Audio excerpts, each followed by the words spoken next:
तुम सोच रहे हो और फिर उसी बात को दोबारा सोच रहे हो और फिर तीसरी बार उसी चीज को एनालाइज कर रहे हो और तुम्हें खुद पता भी नहीं चलता कि तुम कब एक सिंपल थॉट से एक एंडलेस लूप में फंस गए। एक छोटी सी बात, एक नॉर्मल मोमेंट और तुम्हारा दिमाग उसको एक पूरी कहानी बना देता है। कभी लगा है कि तुम अपने ही दिमाग के अंदर बंद हो, जैसे थॉट्स कंटिन्यूअसली चल रहे हैं और उनका कोई स्टॉप बटन ही नहीं है। सच ये है, तुम ओवरथिंकिंग नहीं कर रहे, तुम ओवरथिंकिंग के अंदर जी रहे हो। और ये एक दिन में नहीं बना, ये धीरे धीरे बना है। हर छोटी इनसिक्योरिटी, हर छोटी फियर, हर छोटी कंफ्यूजन के साथ। एक मैसेज का रिप्लाई लेट हो जाए और तुम सोचने लगते हो शायद मैंने कुछ गलत बोल दिया। एक एक्सप्रेशन चेंज हो जाए और तुम उसमें रिजेक्शन ढूंढ लेते हो। एक नॉर्मल सिचुएशन और तुम उसका वर्स्ट पॉसिबल मीनिंग बना देते हो। और यहीं से स्टार्ट होता है ओवरथिंकिंग का ट्रैप। रियलिटी कम होती है और इमेजिनेशन ज्यादा। तुम्हारा दिमाग एक स्टोरी मशीन है जो हर गैप को फिल करता है। जहां क्लैरिटी नहीं होती वहां अजम्पशन क्रिएट करता है और तुम उन अजम्पशंस को सच मान लेते हो। सबसे डेंजरस इल्यूजन ये है कि सोचने से सोल्यूशन मिलता है, पर सच ये है कि ज्यादा सोचना सिर्फ कंफ्यूजन को और बढ़ा करता है। जितना तुम किसी प्रॉब्लम को दिमाग में घुमाते हो उतनी ही वो हैवी लगने लगती है और तुम उसी वेट के नीचे दबने लगते हो। तुम्हारा दिमाग कभी क्वाइट नहीं होता क्योंकि उसे क्वाइट रहना सिखाया ही नहीं गया। वो कांस्टेंट इनपुट मांगता है, fear, regret, doubt, future tension, और जब कुछ नहीं होता तो वो खुद कुछ क्रिएट कर लेता है और तुम उस क्रिएशन को रियलिटी मान लेते हो।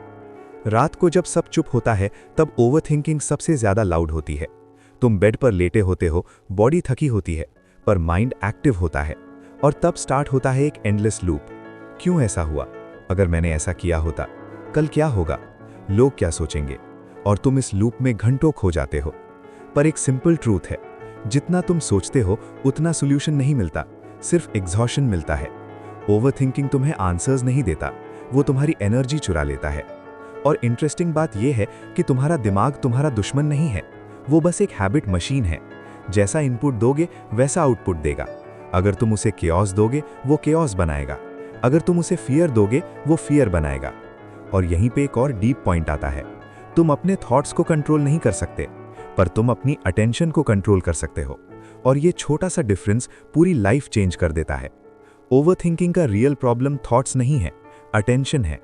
तुम्हारा माइंड वहीं जाता है जहां तुम उसे ले जाते हो। अगर तुम उसे नेगेटिव कंटेंट, कंपैरिजन और अननेसेसरी इनपुट दोगे तो वो ओवरलोड हो जाएगा। तुम्हारा माइंड फ्यूचर में रहता है, पर तुम्हारी लाइफ सिर्फ प्रेजेंट में होती है। और जब तक तुम प्रेजेंट में वापस नहीं आते तब तक ओवरथिंकिंग कंट्रोल में नहीं आती। एक सवाल सोचो, कितनी बार तुमने अपने दिमाग में एक कॉन्वर्सेशन रिपीट की है जो रियल लाइफ में कभी हुआ ही नहीं? कितनी बार तुमने एक सिचुएशन का वर्स्ट केस इमेजिन किया जो कभी एग्जिस्ट ही नहीं करता? यही ओवरथिंकिंग का इल्यूजन है। वो तुम्हें रियल प्रॉब्लम्स नहीं देता, वो इमेजिनरी प्रॉब्लम्स देता है जिनको तुम रियल मान लेते हो। और एक और डीप ट्रूथ, तुम जो सोच रहे हो वो तुम हो नहीं, तुम सिर्फ उस थॉट के ऑब्जर्वर हो। पर जब तुम ऑब्जर्वर बनने की जगह थिंकर बन जाते हो तब थॉट्स तुम्हें कंट्रोल करने लगते हैं। अगर एक थॉट आए मैं फेल हो जाऊंगा और तुम उसको सच मान लो तो एंग्जाइटी स्टार्ट हो जाती है। पर अगर तुम बस उसे देखो और बोलो ये एक थॉट है, रियलिटी नहीं, तो उसका पावर खत्म हो जाता है। तुम्हारा माइंड एक स्क्रीन की तरह है और थॉट्स सिर्फ इमेजेस हैं, पर तुम उन इमेजेस को रियल समझ लेते हो। अब सॉल्यूशन सिंपल है, जब भी ओवरथिंकिंग स्टार्ट हो स्टॉप रिएक्टिंग। रिएक्शन ही फ्यूल है।